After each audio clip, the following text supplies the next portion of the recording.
లంకకు రామదండు. చందమామ రామాయణం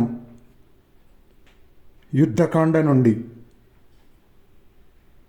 హనుమంతుడు తాను లంకకు వెళ్ళిన వృత్తాంతమంతా చెప్పినదంతా విని రాముడు పరమ సంతోషము చెంది, ఆహా, ఈ హనుమంతుడు చేసిన పని మరెవ్వరు చేయగలరు?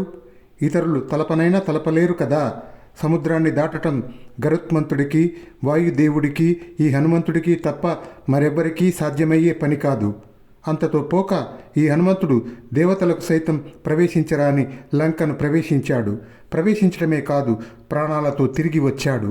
అక్కడ అశోకవన భంగము, రాక్షస సంహారము, లంకా దహనము మొదలైన అద్భుత కార్యాలు చేశాడు. సీతను, నన్ను ఈ హనుమంతుడు కాపాడినవాడైనాడు. ఇతనికి ఏమి ఇచ్చినా తీరదు, అన్నిటికీ బదులుగా ఆలింగనం చేసుకుంటాను అంటూ హనుమంతుణ్ణి కౌగిలించుకున్నాడు. తర్వాత రాముడు సుగ్రీవుడితో, సీతను వెతకటంలో కృతకృత్యులం అయ్యామే కానీ ఆ సముద్రాన్ని తలుచుకుంటే నా మనసు కృంగిపోతున్నది. దాని దక్షిణ తీరానికి ఎలా చేరుకునేట్టు అంటూ విచారంలో మునిగిపోయాడు. అప్పుడు సుగ్రీవుడు రాముణ్ణి చూసి, ఎందుకు విచారము? అది కార్యహాని హేతువు. సముద్రానికి సేతువు కట్టి లంకలో అడుగుపెట్టే ఉపాయం ఆలోచించామంటే ఆ రావణుడు చచ్చినవాడి కిందనే లెక్క. సముద్రానికి సేతువు కట్టకుండా లంకను జయించటం దేవతలకే సాధ్యం కాదు. అందుచేత విచారం విడిచిపుచ్చి కర్తవ్యం ఆలోచించు. నీకు జయం కలుగుతుంది అనటానికి ఏ సందేహము లేదు అన్నాడు. ఈ మాటలతో రాముడు తేరుకొని, తపస్సు చేసో, సేతువు కట్టో, సముద్రాన్ని ఇంకించో ఏదో విధంగా లంకకు చేరి తీరుతాను. ఆ విషయమై ఇంకా విచారించను అంటూ హనుమంతుడితో, లంకకు ఎన్ని దుర్గాలు ఉన్నాయి, ఎంత సైన్యం ఉన్నది, ద్వారరక్షణ ఎలా ఉన్నది, ప్రాకారాలు మొదలైన వాటిని గురించి వివరంగా చెప్పు అన్నాడు. హనుమంతుడు ఈ విధంగా చెప్పసాగాడు. లంకలోని వారంతా సంతృప్తులు, అసంతృప్తులు అక్కడ లేరు. నగరం విశాలమైనది, పుష్కలంగా చతురంగ బలాలు కలిగినది. దానికి 4 పెద్ద ద్వారాలు ఉన్నాయి. ద్వారాల వద్ద శత్రు సైన్యాలను నాశనం చేయడానికి బ్రహ్మాండమైన రాళ్ళు విసిరే యంత్రాలు ఉన్నాయి. 100 మందిని చంపగల శతఘ్నులు ఉన్నాయి. నగరం చుట్టూరా దాటరాని ప్రాకారం ఉన్నది. దాని చుట్టూరా లోతైన అగర్త ఉన్నది. దానిని దాటటానికి ద్వారాల సమీపంలో కర్ర వంతెనలు ఉన్నాయి. వాటిని యంత్ర సహాయంతో ఎత్తవచ్చు, దించవచ్చు. శత్రువులు వచ్చినప్పుడు వాటిని ఎత్తివేస్తే అగర్తను దాటటం అసాధ్యం. రావణుడు చాలా మెలకువ కలిగినవాడు. శత్రుభయం లేనప్పుడు కూడా తన సైన్యాన్ని యుద్ధ సన్నద్ధంగా ఉంచుతాడు. లంకకు 4 రక్షలు ఉన్నాయి అనవచ్చు. ఒకటి, చుట్టూ ఉండే సముద్రము. లంక ఎత్తుగా త్రికూట పర్వతం పైన ఉండటం చేత దానిని ఎక్కి లంకను చేరాలి. ఆ పర్వతం 2వ రక్ష. అక్కడ ఉండే అరణ్యం మరొక రక్ష. 4వ రక్ష అగర్త, పరిగలు, యంత్రాలు, శతఘ్నులు మొదలైనవి. ద్వారాల వద్ద నగర మధ్యములోనూ యోధులైన రాక్షసులు కోట్ల సంఖ్యలో ఉన్నారు. అయితే నేను అగర్తలను దాటే వంతెనలను ధ్వంసం చేసి అగర్తను పూడ్చాను. ప్రాకారాన్ని ధ్వంసం చేశాను. చాలామంది పరాక్రమవంతులైన రాక్షసులను వధించాను. కనుక ఇప్పుడు లంకను వశపరుచుకొనటం అంత కష్టం కాదు. మిగతా సైన్యంతో కూడా పనిలేదు. అంగదుడు, ద్వివిధుడు, మైందుడు, జాంబవంతుడు, పనసుడు, నలుడు, సేనానాయకుడైన నీలుడు చాలు. వీళ్ళు తలుచుకుంటే లంకను పెళ్లగించి రాక్షసులతో సహా తేగలరు. అందుచేత అంగదుడు మొదలైన వారిని ఆజ్ఞాపించి మంచి ముహూర్తం చూసి బయలుదేరదీయించు. రాముడు అంతా విని హనుమంతుడితో, సరే, ఆ లంకను అవశ్యం హతమార్చుదాం అన్నాడు. అతను సుగ్రీవుడితో, మనం ఇప్పుడే సేనలతో బయలుదేరిపోదాం. సరిగ్గా మిట్ట మధ్యాహ్నం అయింది.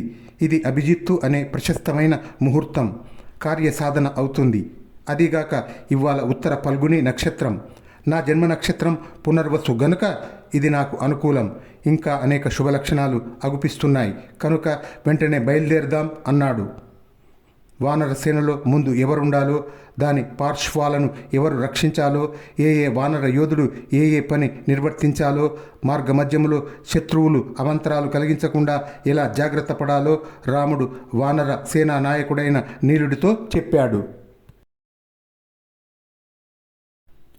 వానరసేన వెళ్ళే మార్గంలో ఉండే పండ్లు ఫలాలు మొదలైన ఆహారాన్ని రాక్షసులు నిర్మూలించవచ్చు. లోయలలోనూ నదులు దాటే చోట అరణ్యాలలోనూ శత్రువులు మాటు వేసి ఉండి వానర సేనను ప్రయత్నించవచ్చు. అలాంటి ప్రమాదాలు ఏవి జరగకుండా ముందు నడిచేవారు జాగ్రత్త తీసుకోవాలి. ప్రయాణం కావలసిందని సుగ్రీవుడు ఆజ్ఞాపించగానే యుద్ధ ఉత్సాహులైన వానరులు గుహల నుంచి, కొండల మీది నుంచి, చెట్ల మీది నుంచి దూకుతూ వచ్చారు. వానర సేన దక్షిణంగా కదిలింది. రాముణ్ణి హనుమంతుడు, లక్ష్మణుణ్ణి అంగదుడు తమ భుజాలపైన ఎక్కించుకున్నారు. అసంఖ్యాకులైన వానరులు వారిని చుట్టుముట్టి నడుస్తూ ఎగిరారు, గంతులు వేశారు, సింహనాదాలు చేశారు, ఒకరిని ఒకరు పడద్రోసుకున్నారు, పరుగు పందాలు వేసుకున్నారు. రావణుణ్ణి చంపాలి, రాక్షసులను చంపాలి అని నినాదాలు చేశారు. మహాపరాక్రమవంతులైన వానరోత్తములు వృషభుడు, నీలుడు, కుముదుడు పెద్ద బలగముతో సేనకు ముందుండి దారి తీశారు. దారిలో లక్ష్మణుడు రాముడికి ఉత్సాహం కలిగిస్తూ, ఇంకా త్వరలోనే రావణుడు చస్తాడు, సీతకు విమోచనం కలుగుతుంది, మీరిద్దరూ అయోధ్యకు తిరిగిపోతారు, వాతావరణం ఆహ్లాదకరంగా ఉన్నది, నక్షత్రాలు అనుకూలంగా ఉన్నాయి, రాక్షసుల నక్షత్రమైన మూలా నక్షత్రాన్ని తోకచుక్క తాకుతున్నది అన్నాడు. దారి పొడుగునా వానరులు చేయవలసిన కోతి చేష్టలన్నీ చేస్తూ చెట్ల మీదుగాను చెట్ల కిందుగాను వెళ్తూ కుప్పిగంతులు వేస్తూ ఎగురుతూ కిచకిచలాడుతూ చెట్ల కొమ్మలు విరుస్తూ ఫలాలు తిని తేనెలు త్రాగుతూ ఎక్కడ మజిలీ వెయ్యకుండా సహ్య పర్వతాన్ని మలయ పర్వతాన్ని దాటి సముద్ర తీరాన్ని చేరుకున్నారు. రాముడు లక్ష్మణ సుగ్రీవులతో సహా మహేంద్రగిరి శిఖరానికి ఎక్కి అక్కడి నుంచి సముద్రాన్ని చూశాడు. తర్వాత పర్వతం దిగివచ్చి సముద్రాన్ని దగ్గరగా చూశాడు. అతను సుగ్రీవుడితో, ఇక మన ముందు సముద్రమే గాని భూమి లేదు, దీన్ని దాటడానికి ఏదో ఉపాయం ఆలోచించాలనుకున్నామే, ఆ ఉపాయం ఆలోచించే సమయం వచ్చింది. ప్రస్తుతానికి సేనలను ఇక్కడే విడిగిద్దాం, ఎవరు తన సేన నుంచి దూరంగా వెళ్ళరాదు, శత్రు భయం కలగకుండా శూరులైన వానరులు కాపలా తిరుగుతూ ఉండాలి అన్నాడు. సుగ్రీవుడు ఆజ్ఞాపించగా వానర సేన 3 విభాగాలై విడిసింది. ఆ సమయంలో వానరులు చేసిన ధ్వని మూలాన సముద్రఘోష కూడా వినరాలేదు. వానరులు సముద్రాన్ని చూసి మహా ఆశ్చర్యాన్ని పొందారు. దీన్ని ఎలా దాటటమా అని దిగులు చెందారు. వానర సేనాని అయిన నీలుడు సేనా నివేశనం శాస్త్రోక్తంగా జరిపించాడు. వానరోత్తములైన మైంద ద్వివిధులు సేనకు రక్షకులుగా 2 ప్రక్కల సంచరించారు. సైన్యం విడిసే ఏర్పాట్లు పూర్తి కాగానే రాముడు సీతా విరహములో పడి చాలాసేపు తపన పడ్డాడు. అతను లక్ష్మణుడితో తన బాధ చెప్పుకొని విలపించాడు. ఇంతలో సూర్యాస్తమై అయింది. లక్ష్మణుడు ఓదార్చిన మీదట రాముడు వ్యాకుల మనస్సుతోటే సంధ్యోపాసన చేశాడు. ఈ లోపల అక్కడ లంకలో రావణుడు తన రాక్షస ప్రముఖులతో శత్రువులకు అభేద్యమైన లంకలోకి ఒక వానర మాత్రుడు ప్రవేశించి గొప్ప గొప్ప రాక్షస వీరులను చంపి లంకను దహించి అల్లకల్లోలం చేశాడు. సీతతో మాట్లాడి మరీ వెళ్ళాడు. ఇప్పుడు రాముడు 1000 కొద్ది వానర వీరులను వెంటబెట్టుకొని మన పైకి ఎత్తి వస్తున్నాడు. అతను తన తమ్ముడితోనూ సుగ్రీవుడు మొదలైన వారితోనూ వానర సేనతోనూ సముద్రాన్ని దాటి రాగలడు అనటానికి సందేహం అక్కర్లేదు. అతను స్వశక్తి చేత సముద్రాన్ని ఎండించవచ్చు, లేక మరొకటి చేయవచ్చు. అతను వానర బలగంతో వచ్చిపడే పక్షములో మనం లంకను మనను రక్షించుకునే ఉపాయం ఏమిటి? అందరూ శాస్త్రీయంగా ఆలోచించి ఏకాభిప్రాయానికి వచ్చి కర్తవ్యం నిర్ణయించండి అన్నాడు. ఈ మాటలు విని రాక్షసులు, రాక్షస ఈశ్వర, నీకు ఈ విషయమై చింత ఎలా కలిగింది? మనకు అంతులేని సేన ఉన్నది, అంతులేని పరిగలు, శక్తులు, శూలాలు, పట్టసాలు మొదలైన ఆయుధాలు ఉన్నాయి. నీవా ముల్లోకాలను జయించిన వాడవు, కుబేరుణ్ణి యక్షులను జయించి పుష్పకం తెచ్చుకున్నావు. మయుడు నీకు వెరచి తన కూతురును నీకు భార్యగా ఇచ్చాడు. వాసుకి, తక్షకుడు మొదలైన నాగరాజులు నీకు లోబడ్డారు. అపార శక్తివంతులు, మాయావులు అయిన కాలకేయులు నీతో ఏడాది పాటు యుద్ధం చేసి ఓడిపోయారు. వరుణుడు, యముడు నీ చేత జయించబడ్డారు. రాముడు వారితో పోల్చితే ఏపాటి? వారందరినీ జయించిన నీకు రాముడు ఒక లెక్క? నీదాకా ఎందుకు? మహేశ్వర యజ్ఞం చేసి వరప్రసాదుడై దేవేంద్రుడితో యుద్ధం చేసి అతన్ని కట్టి లంకకు తెచ్చిన ఇంద్రజిత్తు చాలడా? క్షణములో ఆ రాముణ్ణి వానర సేనను మట్టుబెట్టగలడు. వానరుడైన హనుమంతుడు చేసిన అల్లరిని తలంచి బాధపడకు, ఆ సంగతి మర్చిపో అన్నారు.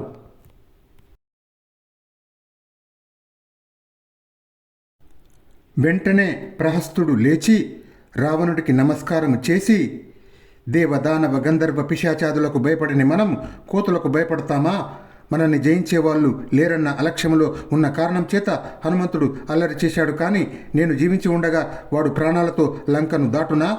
నన్ను ఆజ్ఞాపించు, భూమి మీద ఎక్కడా వానరం అనేది మచ్చుకు కూడా లేకుండా చేస్తాను. లంకను కాపాడే పని నాకు వదిలేయి అన్నాడు. హనుమంతుడు మనకు మన రాజుకు చేసిన అవమానం నిజంగా క్షమించరానిదే. నేనొక్కన్నే వెళ్ళి ఆ వానరులను అందరినీ చంపి వస్తాను అన్నాడు దుర్ముఖుడు.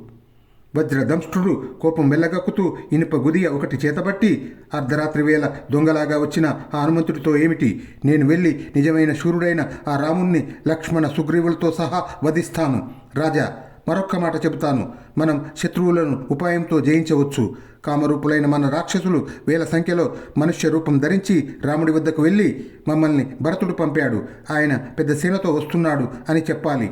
రాముడు ఆ ఆశలో ఉండగా మనం అక్కడి నుంచి వెళ్ళి వానర సేన అంతా నిర్మూలిస్తాం. రామలక్ష్మణులు అది చూసి గుండె పగిలి చస్తారు అన్నాడు. ఇదే విధంగా కుంభకర్ణుడి కొడుకు నికుంభుడు తానొక్కడే వెళ్ళి వానర సేనను రాముణ్ణి లక్ష్మణుణ్ణి చంపి వస్తానన్నాడు. వజ్రహనుడు అనేవాడు వానరులను అందరినీ తిని వస్తానన్నాడు. ఇంకా అనేక మంది రాక్షస వీరులు శత్రునాశనానికి సన్నద్ధులై లేచి నిలబడ్డారు.